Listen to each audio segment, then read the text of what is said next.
Okay, guys, welcome to today's class. So this is class 2 of 8 for MAC3701, semester 2. Okay. So in today's class, we're going to work through activity-based costing. Before we go through activity-based costing, we're gonna jump straight into a question, and then through the question, I will explain it in more detail. But just before we go, let's just quickly recap what we covered in the first lesson. In the first lesson, we dealt with costing systems. So we said there are two types of costing systems. We have the variable costing system and we have the absorption costing system. Then we said the absorption costing system can be broken down into can be broken down further. And the absorption costing system is basically the absorption costing system where we allocate fixed overheads using the traditional costing system or traditional costing method. And then we have the absorption costing system where we allocate fixed manufacturing overheads using ABC. Okay, so what you must know, the difference between variable and absorption is the issue of fixed costs or fixed manufacturing overheads. Now, under the absorption method, we have two ways we can allocate fixed manufacturing overheads. We can either allocate it using the traditional costing method, or we can allocate it using the activity-based costing method, ABC. So now, what is the difference between the two methods of allocation?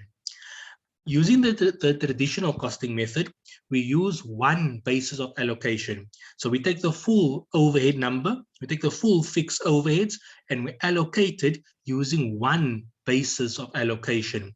For example, the one basis of allocation would either be labor hours or labor costs or machine hours or units produced. Those are the typical ways of allocating using the traditional costing method. So what do? We take one of it and we just allocate it amongst all the products, okay? Whereas ABC, the way ABC allocates overheads, they first they will work out what is the fixed cost, okay? So we'll get a number. Then they will ask, how do we incur these costs? What are the activities that causes this cost? So then they will say, okay, fixed overhead is made up of handling. Fixed overhead is made up of ordering. Fixed overhead is made up of setups. Fixed overhead is made up of inspection. So for example, so we incurring costs because we're inspecting products. We incurring costs because we are setting up the machines. We're incurring costs because whatever else, I don't know what else I just said now. Okay, so there are different, so there are reasons that cause the fixed, there are activities that causes us to incur costs. Then they say, okay, for each activity, for setups, for inspection, and so forth, what drives the cost? What causes the cost to increase or decrease? And then they try to identify a driver known as the cost driver. So that is why we would work out, or we would determine what is the activity that makes up the fixed cost. And then we'll ask ourselves, what causes that activity's cost to increase or decrease? And that's known as a cost driver. So as you can see, it is a lot more meaningful. Now, obviously, in this case, it takes a lot of time. So a company would have to determine whether it is beneficial to go through all of that effort in order to identify fixed costs and allocate fixed costs using ABC. So that's the key difference. With traditional costing, we use one blanket allocation method, whereas with ABC, we identify the activities that make up the fixed costs, and we then try to determine what are the cost drivers that causes the activity cost to increase or decrease. Okay, so just be aware of that. So it's very important to understand that when we're dealing with ABC, we are only dealing with the allocation of fixed or the allocation of overheads. For our purposes, it is the allocation of fixed manufacturing overheads. Just so you know,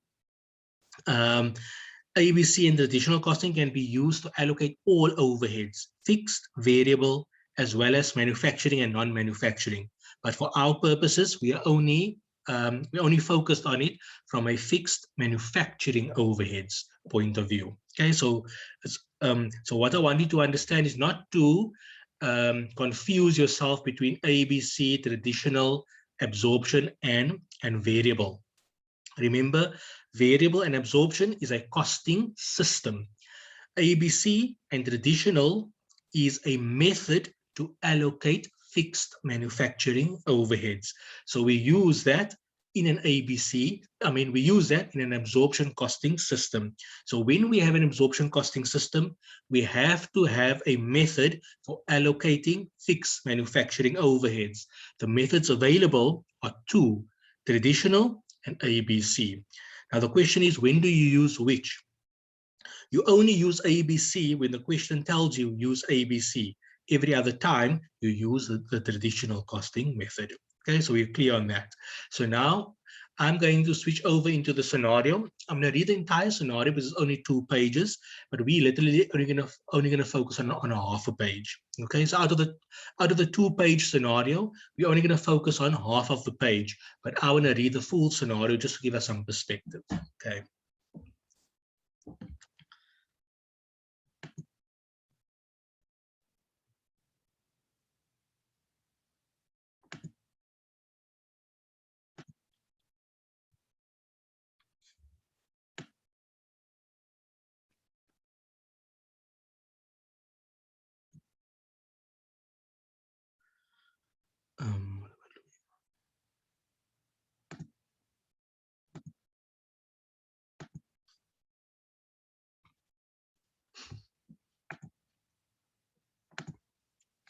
Okay, so you should be able to see the scenario.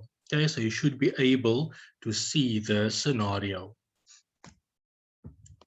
So it says Imvula is a medium-sized company that uses rubber imported from China to manufacture and sell 3 different types of women's rain boots, namely glossy, fashion, and standard. The manufacturing process is highly automated with very limited human intervention. The company operates from Roslyn area in Gauteng and distributes the rain boots to retailers within South Africa. Imvula's financial year end is 31 December and it operates for all the 12 months of the year. Imvula uses an absorption costing system and values all its inventory items using the first in, first out method. Okay, so let's quickly break down the scenario. Okay, just the first paragraph. Let's try to understand what did we actually just read over here. So in the first sentence, we can see Imvula is a medium-sized company that uses rubber imported from China to manufacture 3 different types of women's rain boots. Okay, so now you know they manufacture rain boots, and the way they manufacture rain boots is by using rubber that is imported from China. Okay, so there are 3 rain boots, meaning that they have 3 products: glossy, fashion, standard. So now you must know the company has 3 products. The products is rain boots. Okay, now, so what must go through your mind when it comes to costing? It is important to know what is 1 unit.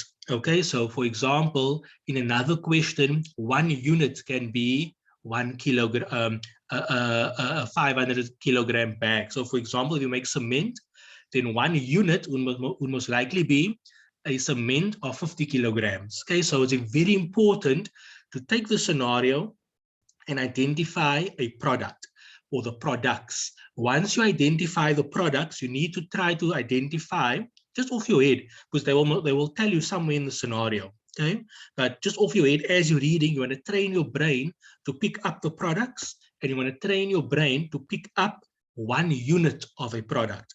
Like I explained, a cement company can make cement, but what is, so we know a product is cement, but we want to know what is 1 unit of a product. So in most cases, 1 unit of a product of cement would be a 50-kilogram bag.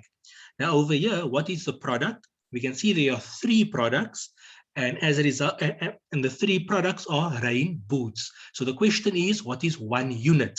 So because it is shoes, you should already know that 1 unit should be 1 pair of shoes, because you can't sell 1 rain boot. Okay, you have to sell a pair of rain boots, which means it is 2 shoes or 2 boots. That's very important, because in a scenario, they may give you costing information relating to the full product, or they may give you costing information relating to 1 boot. So if you want to get the cost of a product, you need to get the cost of 2 boots, which is 1 unit. So it's very important to pick those type of stuff up.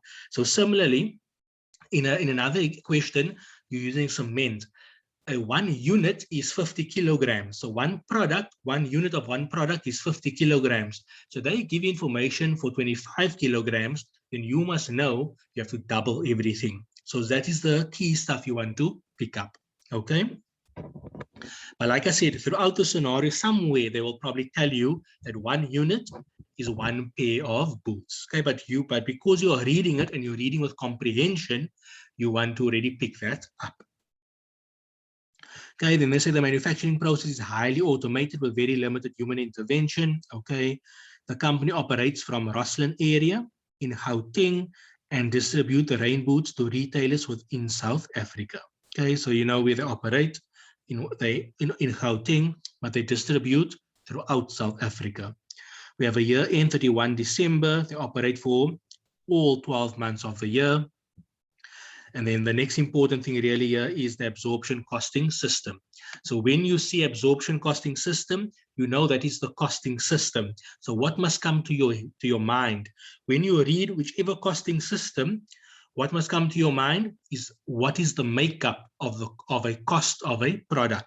So when you read absorption costing system, what you want to pick up, or what you want to tell yourself, that okay, they're using the absorption costing system. So that means the cost of a product is made up of direct material, direct labor, manufacturing overheads. But manufacturing overheads is 2 things, variable and fixed. In this case, it will be both, because we're using the absorption costing system. So you know a product is made up of direct material, direct labor, manufacturing overheads. Now, which manufacturing overheads? Well, that depends on the costing system. Because they are using absorption costing system, the manufacturing overhead will be both fixed and variable. So that must go through your head. So after we read this whole first paragraph, what's very important, that they have 3 products, that most likely, they didn't tell us, but most likely 1 unit is 1 pair, and then they're using an absorption costing system. Okay, so now we go to point number 1. Okay, so just for your purposes, for MAC3701 specifically, or especially, this is very important to pick up. Okay, each point. Okay, because when you read the required will indicate where you need to look at. Okay, so what's important to take note, that when you're dealing with costing information, there are 3 things you want to identify. Number 1, in no particular order, but 1 is whether you are dealing with budgeted information or with actual information. Okay, that's number 1. Number 2, whether you're dealing with, what did I say, budget or actual? Number 2, whether you're dealing with a month, a quarter, a year, whatever. Okay, and then number 3, the date. So here you can see we're dealing with budgeted information, not actual. The information, as far as we can see, is for a full financial year, and that the period is 31 December 2018. Now that is very useful when we read required, because that will indicate where in the scenario you must focus. Okay, so that's, just be aware of that. Okay, so let's just read this for now. So I won't be doing this this question, because this is one of, I did this question in one of the recordings, I'm just reading the scenario. Okay, so this point number 1, I'm pretty sure it is one of the recordings that you have available. So there's no point for me to redo this one. I will do another one. Whatever topic I did, whatever question I did, I will just use another question. But just to read the scenario, they say budgeted information for the financial year ending 31 December 2018. So they say the following 4 years of consecutive decline in the market share, Ms. Reindeer, the CEO, is concerned that the continuing decline in sales demand will have an impact of the company's ability to break even. The company's in-house market research division established that Imvula's customer base is increasingly becoming socially and environmentally conscious and are therefore voting with their feet in protest to Imvula's usage of rubber. Okay. So number 1.1, the following extract from the budget for the financial year ending 31 December 2018. Okay, so here you can see your selling prices. Then we have gross profit per unit. So there we have gross profit per unit. So just so you know, if they did not tell us over here that we are using the absorption costing system, the fact that they give us gross profit, that would imply they're using the absorption costing system. So just make sure you work through that video where I explain the income statement based on the variable, income statement based on the absorption. Then you will see in the absorption we have a line item called gross profit. So when you see gross profit, that's an indication that they're using absorption costing system. Okay, then there's a number of manufactured and sales units. Then we have machine minutes per unit. Then we have rubber used per unit in grams. Okay, they say a pair of rain boots is equal to 1 unit because rain boots can only be sold as a pair of boots. Okay, makes sense. The manufacturing and sales of the rain boots will occur evenly throughout the financial year. Variable selling cost per unit is 2% of the selling price. The fixed manufacturing overheads are absorbed based on an annual budgeted machine hours. The related budgeted absorption rate was calculated at 40 Rand per machine hour. So you want to make sure you can make use of this information to get information that you require. So I highly recommend that you work through this question just to see how to make use of point 1.5. Okay, then what am I doing? Then they say the fixed non-manufacturing costs were budgeted to be a total of 2,880 for the financial year, and the fixed selling cost to be a total of 1 million for the financial year. Okay, so just make sure you can make use of 1.5. I think we use this to work out CVP. So watch the video. It's probably in the CVP question in the CVP video where so remember when you work out break even equals fixed costs divided by contribution margin per unit. Now fixed cost means manufacturing as well as non-manufacturing fixed costs. So the two fixed costs is 1.5 and 1.6. 1.6 gives you the fixed cost, non-manufacturing fixed costs as well as fixed selling costs. But then here 1.5 gives you information in order to calculate fixed manufacturing overheads. Now you will have to use the absorption rate and work backwards. You have to use the traditional costing method of allocating overheads and work backwards to get the total fixed manufacturing costs. So this is a very good question to train yourself how to think and use information relating to the traditional costing method.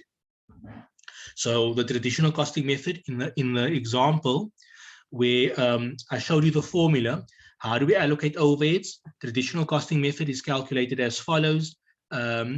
Fixed overheads applied equal fixed overhead rates times activity.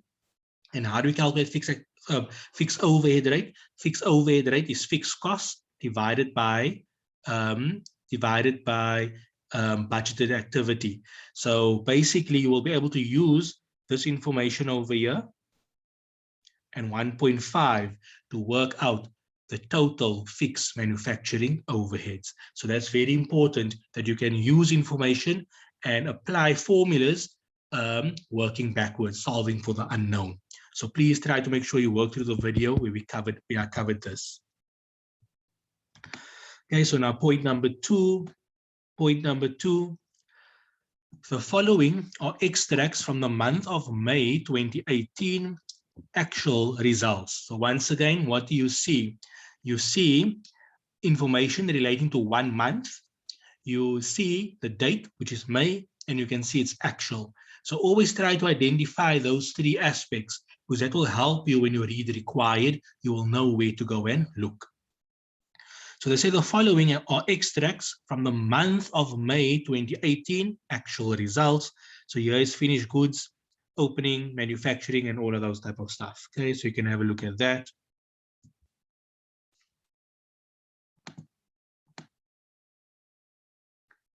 Then you can see there we have total fixed manufacturing overheads were 224, and then you can see actual machine hours were 2,000, 1,500, and 1,400. Okay, I'm going to skip number 3 for now, because that's what we're going to focus on.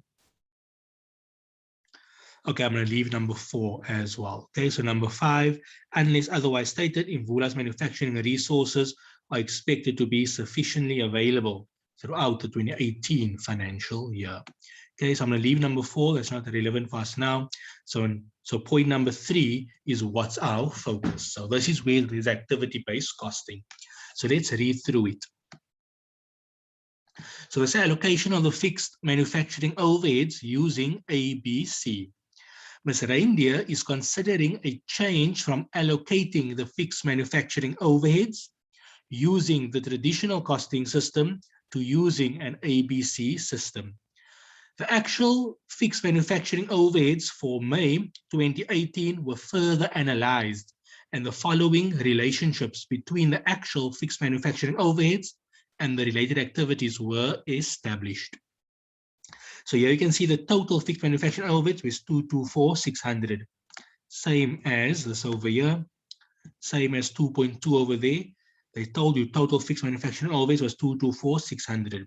Now all we're doing in number 3 is breaking down that 224,600 into its activities. So the activities is saying fixed manufacturing overheads is made up of, the costs is made up of logo printing, quality inspection of boots, and machine costs.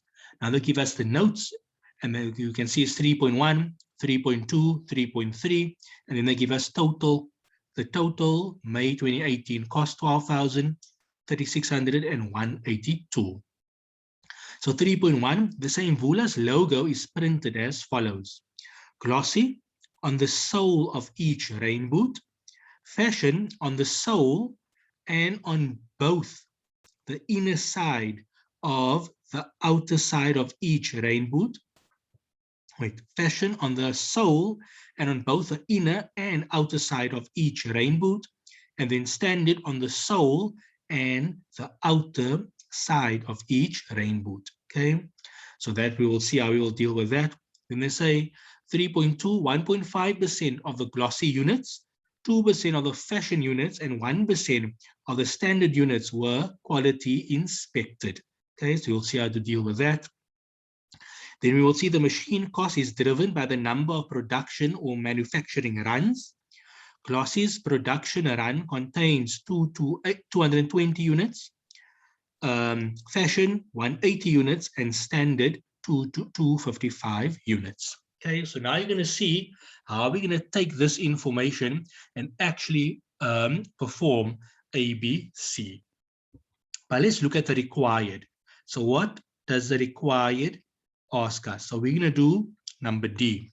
So D says calculate the total actual fixed manufacturing overheads allocated to each product for the month of May 2018 using ABC. Okay. Before I move on, is there any questions from your side before I move on? I'm just going to get to Google Sheets quickly. Any question? No, can I go? You might go. No questions. Michaela? No questions. Okay. So you should be able to see Google Sheets. This is in the folder, so you will have access to it immediately. I mean, like while I'm busy with it, you have access to it.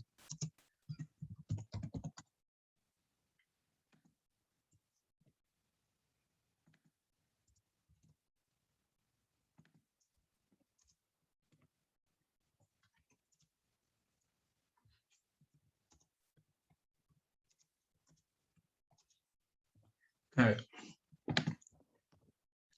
So the way you're going to set it up is as follows. Okay, so the first thing we will do, so this is D. Okay, so the first thing you will do, you will have a column for activity. You will have a column for cost. You will have a column for cost driver. And then I just have another column called cost driver units. Okay, I'll explain that just now. And then we will have cost per driver. Okay, so that's the first section. Okay, then the next section, I just do a separation so you can see the sections. The next section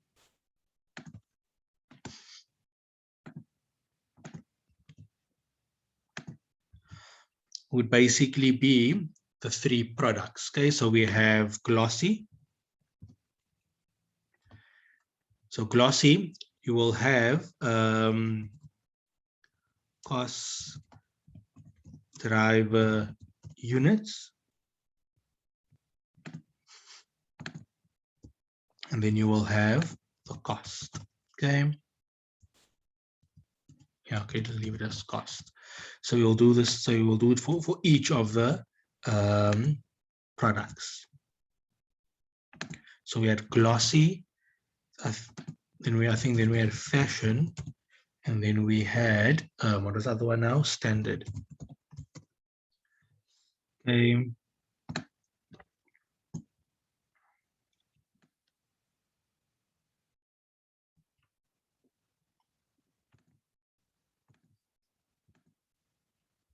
Okay.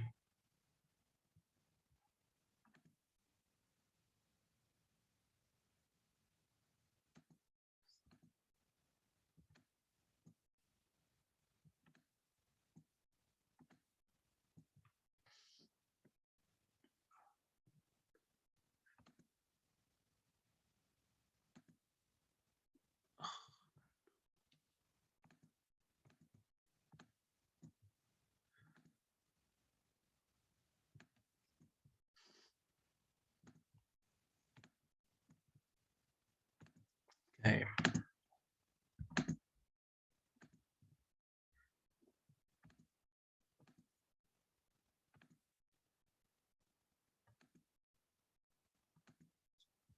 Okay, so there we go.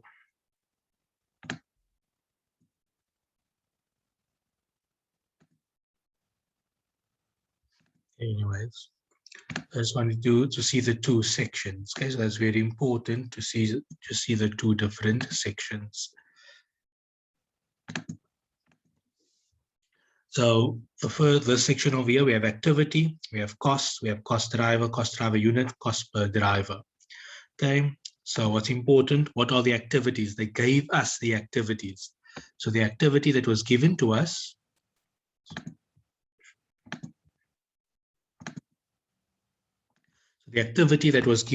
was 3. Okay, so we take the activities that were given to us. It was logo printing, quality inspection of boots, machine costs. Okay, so logo printing,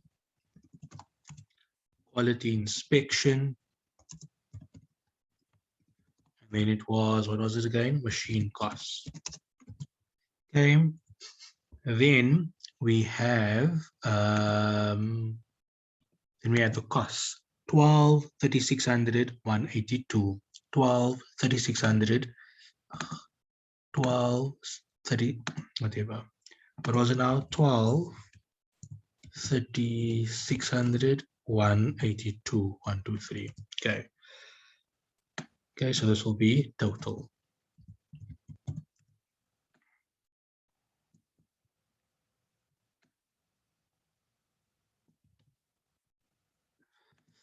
Now we will get into where we need to think a bit. Now we're going to get into where we need to think.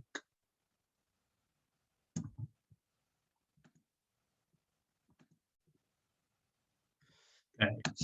So now we have to deal where we have to think. So the first thing we're going to do, now this column, you don't have to include. So column D, you don't have to include. However, personally, I recommend that you do include it. And it's just basically got to do with the fact that you must remember you're going to be writing in an exam and you're going to be under pressure and time and all of those type of stuff. So your mind is going to be many places. And it's very, very easy to get the cost driver unit incorrect. By just spending an extra minute writing down the cost driver, as you plug in that number, you will see the unit. So as you plug in that number and you see that unit, your brain will give a trigger whether you're writing the right measurement down or not. And I'll explain to you shortly as we go through this question, what do I mean by that? So what I found when I write this down, and once I plug in the cost driver, I just do a quick glance and to see whether the cost driver I wrote down matches the cost driver unit I'm writing down. And you're going to see what I mean now as I go through it. So that's why I recommend including column D. However, you don't have to. Okay, so let's have a look. So the cost driver for Imvula's for the logo printing is basically the number of logo printings. Okay, because they're telling you where the logo is going for each boot, and you can see the difference that is for each boot is the number of logos on each boot. So that is why over here, what causes the logo printing is the number of logo prints. Okay, so just make sure you understand that. So this here is number of logo prints. Okay, because what's driving the cost is the number of logo prints. Okay, you can see each, the glossy only has, the standard has 2 prints. The glossy, I think, only had 1 print. The fashion had 3 prints per boot. So you can see what causes the difference in cost is basically the number of logo prints. Okay, then we're going to have quality inspections, and this is going to be number of, okay, we first go see. So here they're telling you that 1.5% of the glossy units, so they were quality inspected. So they're telling you how many were quality inspected. Okay. So here you can just basically see the number of quality inspections. Okay, so it's important to understand. So, and what you will pick up is that for each, when you do different questions, there's going to be a consistent, so move this one side.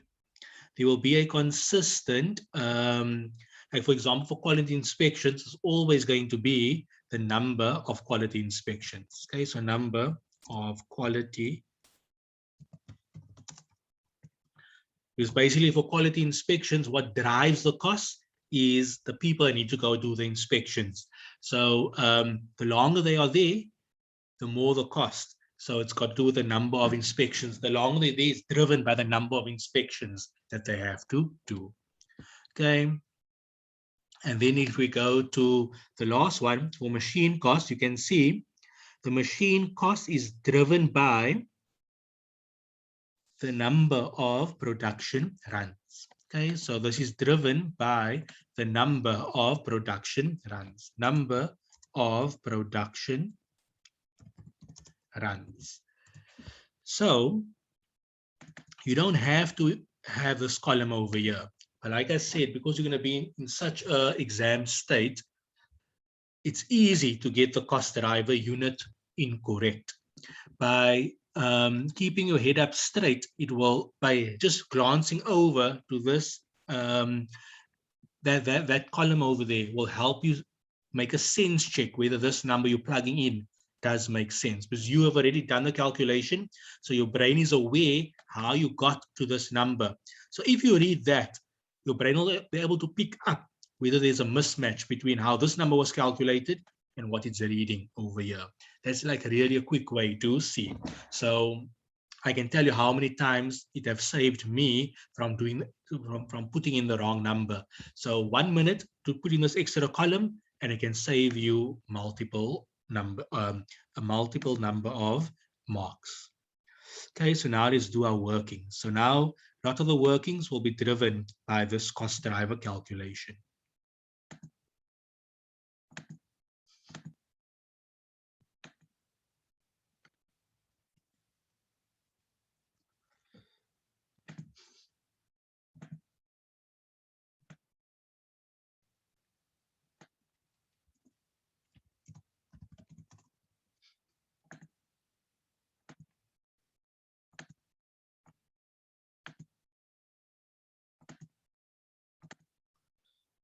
Okay, so now we'll go to working 1. Okay, so working 1. So let's work out the number of logo prints. Okay, so remember, there are 3 boots over here. Okay, so there are 3 products. So we need to work out for all 3 products each time. So we're going to have glossy, fashion, what's the other one? Standard. Okay, and this is going to equal to the total. We always need a total column. Okay, I'm just going to write out the full thing. Glossy, fashion, what was the last one now? Standard. Okay, and then we have total. So what will drive is basically, so what will drive this is basically number of prints per boot. Okay, so the number of prints per boot. It will also be driven by the number of boots. Okay, so remember, we're going to have to work out also the number of boots, but basically what we need to say also, number of boots per unit. In this case, we're doing this because we know that each unit has 2 boots. Okay, and they gave us information only for 1 boot. So that's important to take note. So this is going to give you number of prints per pair of boots or per unit. Okay, which is, I'm going to put in brackets, pair of boots. Okay, so that just take note of that. Okay, and then we will just say number of pairs.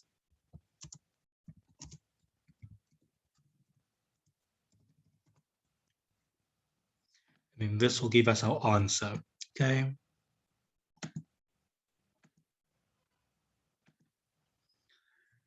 Number of logo prints.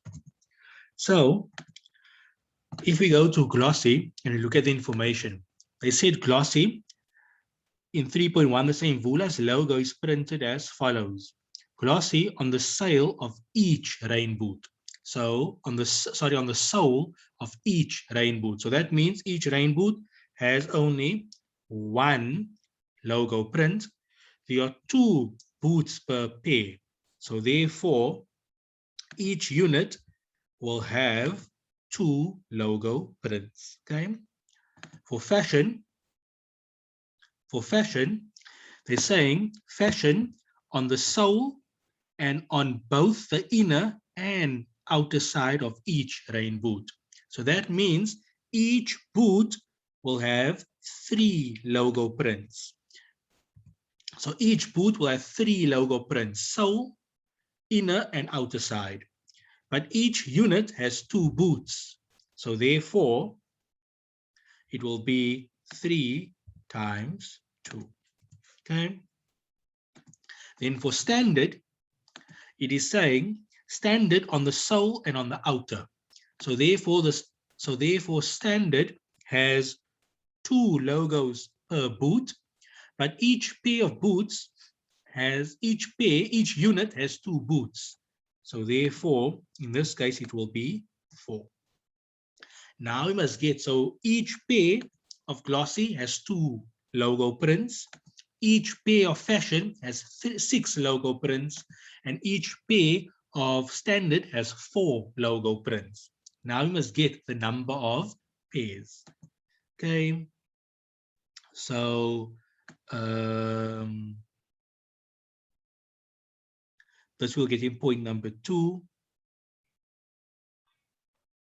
So here we can see the number of units that were actually produced. We know we're busy with May 2018 actual results. So actual manufactured was 4418 and 5100. So just help me. What was it now again? What was it again? 441851, 441851, 441851.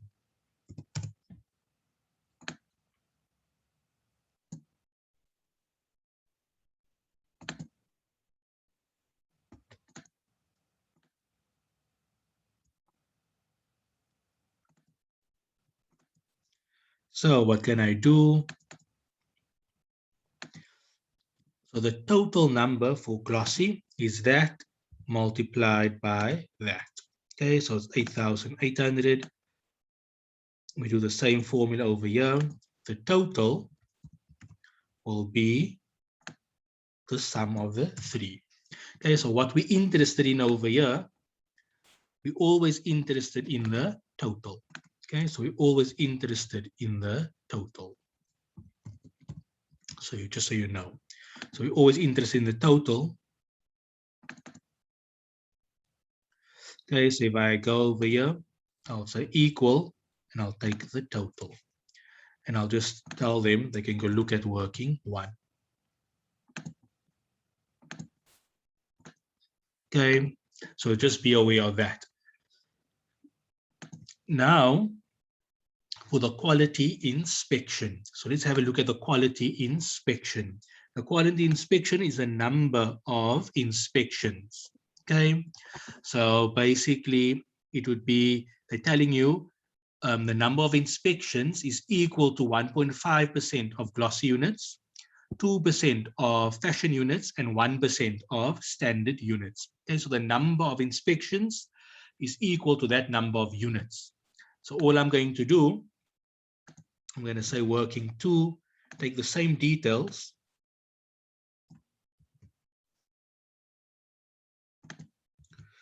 I can just take the number of units. So this was the actual number of units. So it was the actual number of units. Now I can say percentage of units inspected, which was 1.5%. I think it was 2%, and then it was 1%. Just make sure I'm taking the right numbers. 1%.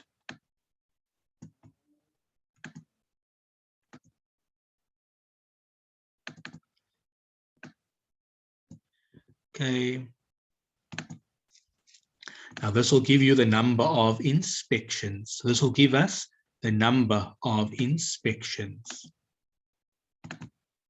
Okay, so number of inspections.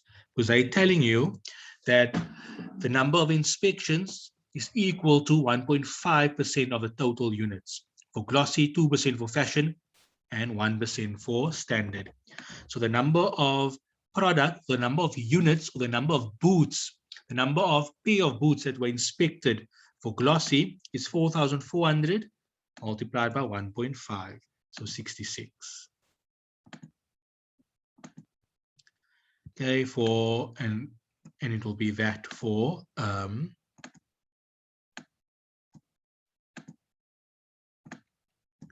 okay, Obviously for total, we will then add up. So the total number of inspections was 153. So over here, remember, I'm only interested in the total. So we equal to 153. And this here is working 2. Now we do something similar. For machine costs. Okay. Now remember, for machine costs, what we want the number of production runs. As you can see, the final answer was number of logo prints. Final answer, number of inspections or quality inspections. So similarly, the final answer for working 3 must be number of production runs. So we can do a similar thing, working 3.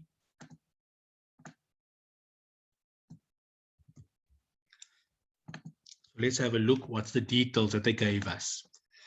So they're saying the machine cost is driven by the number of production runs. Okay, Glossy's production runs contains 220 for fashion, 180 for, Glossy 220, fashion 180, and standard 255. So if we want the number of production runs, so we will start with the number of units. So they're saying each run has a certain number of units. So once we know the number of units per run, we will be able to work out the number of production runs needed in order to produce these amount of units. So we know the number of units per run. So for Glossy, each run makes 220 units. For fashion, it makes each run makes 180 units, and for standard, each run makes 255 units. So knowing how many units each run produces, we will be able to work out how many production runs we need in order to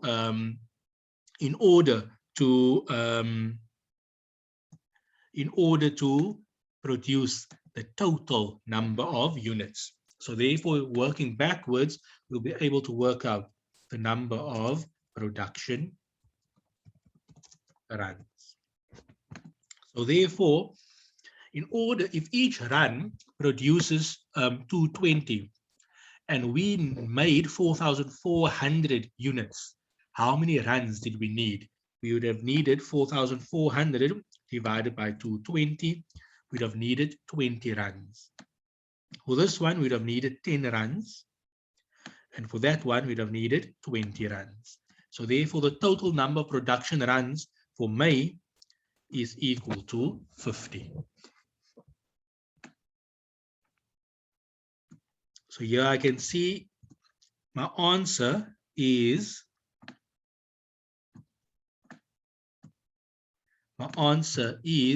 50. I know this is 50 production runs. That's what I calculated. When I glance over, I'm happy that my cost drive that I identified was number of production runs. So in my mind, the 2 makes sense. That number is 50 production runs. I want the number of production runs. This one here is 153 quality inspections. I want quality inspections. This answer I calculated is the number 40,000 logo prints. In my what I have identified as the cost driver is the number of logo prints. So in my mind, the 2 are matching. This 2 are matching, and that 2 I'm not saying I'm right, but at least what's going on in my brain, that is I'm happy that the 2 agrees. Now we can work out. So this is A, that is B. This would be C equals A divided by B.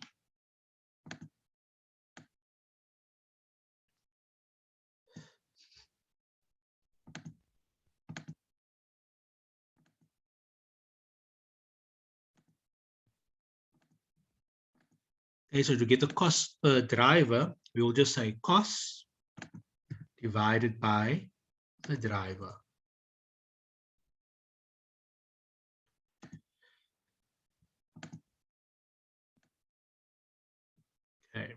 So there we go. I just want to check this one over here. Then we'll obviously add up to the 224,600. Okay, so we're happy with that. Now we did the first part. So now we'll have to do the next part. Okay, so to actually get the actual cost. So this one is easy. It comes from the actual answers that we calculated. So the cost driver for logo printing for glossy is 8,800. For fashion, it is 10,800. And for standard, it is 20,400. Okay. The cost driver for glossy for working 2 is 66. For this one, it is 36. And for that one, it is 51. Similarly, over here, it is, this one is C27. Okay. So over here, this is equal to C27. This one is equal to D27. I just do here D27. Yeah. And this one is equal to E27. Okay, so so that is all fine. So what we just do over here is simply saying cost per driver multiplied by how much the glossy makes up. Okay, we just say yes. So all we did over here, we said cost per driver multiplied by that, cost per driver multiplied by that, cost per driver multiplied by that. Okay, so that is just basically what we're doing. Same thing over here. Costs per driver multiplied by the number of units this person uses. And then similarly over here, we do the same. Cost per driver multiplied by the number of units that, the number of units that he uses.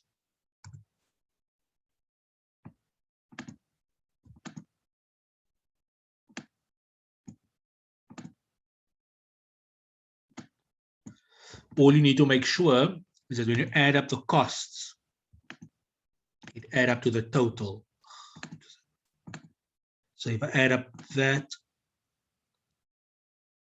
plus that, plus that, it comes to the 12,000 Rand that I expect. So basically, I just make sure that makes sense. So if I add up the total costs for glossy, the total manufacturing cost glossy makes up 88,640. Fashion makes up 46. And standard makes up 89,120. Now, they did not ask us for the total fixed overheads allocated. They asked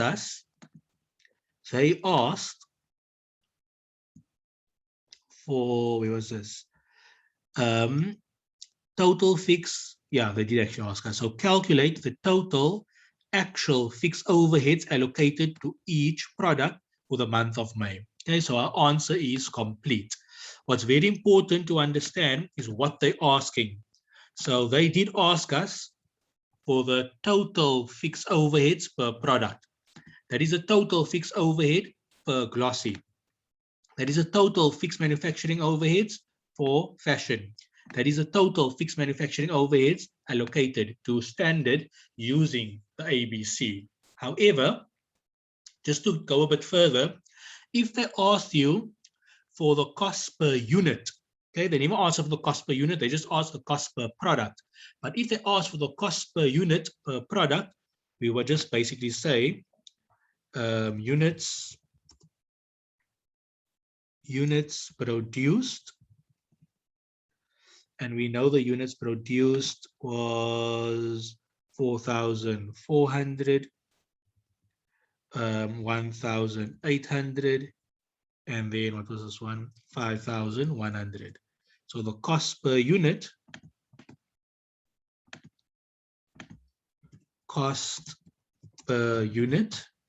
would be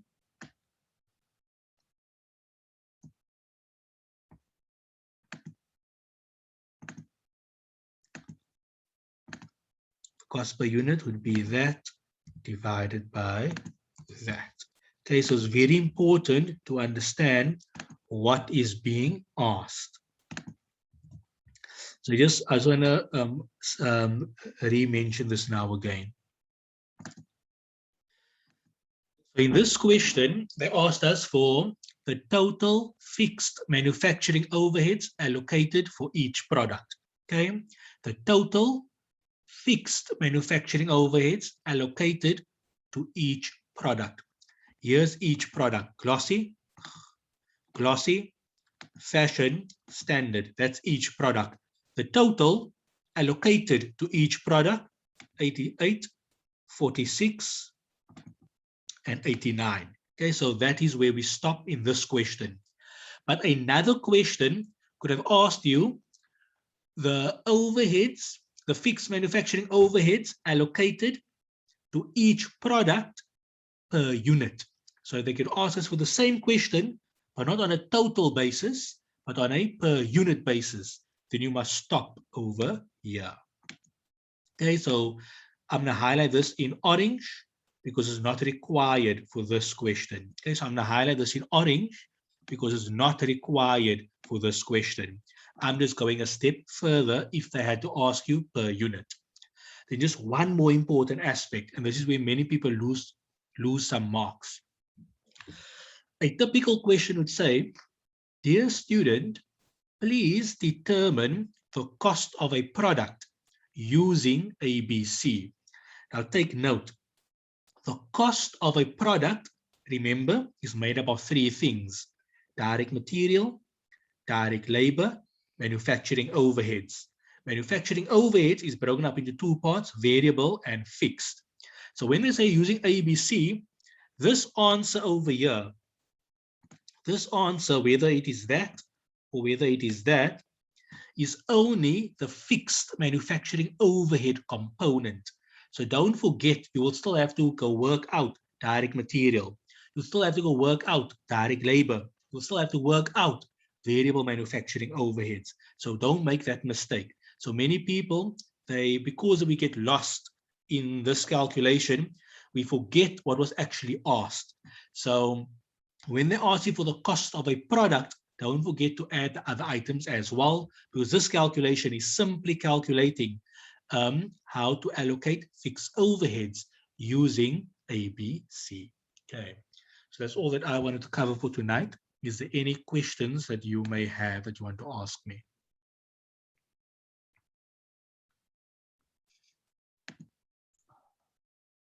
I'm all good on Faiz. Thank you so much.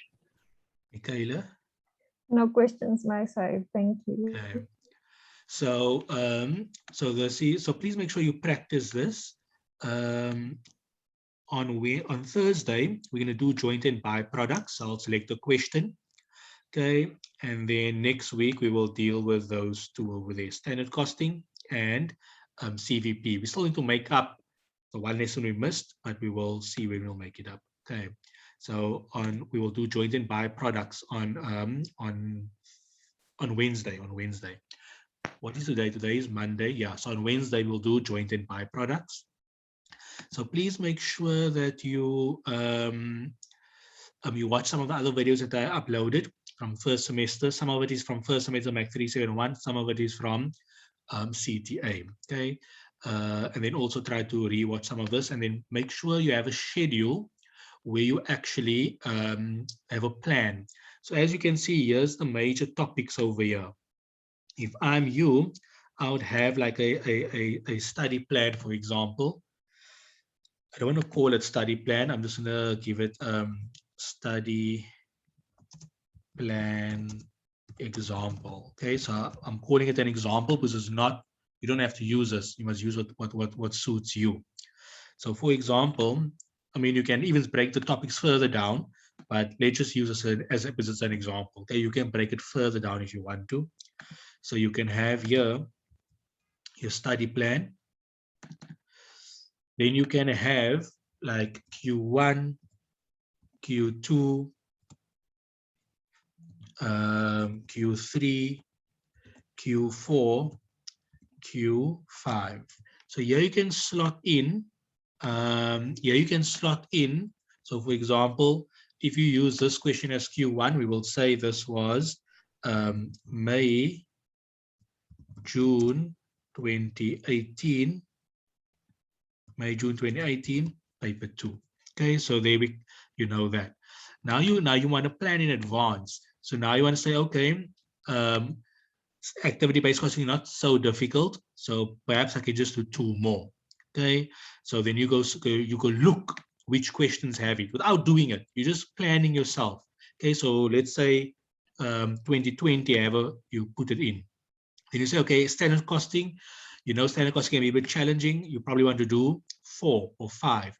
Now you go look in various question papers like I loaded on, and you say which question will have it.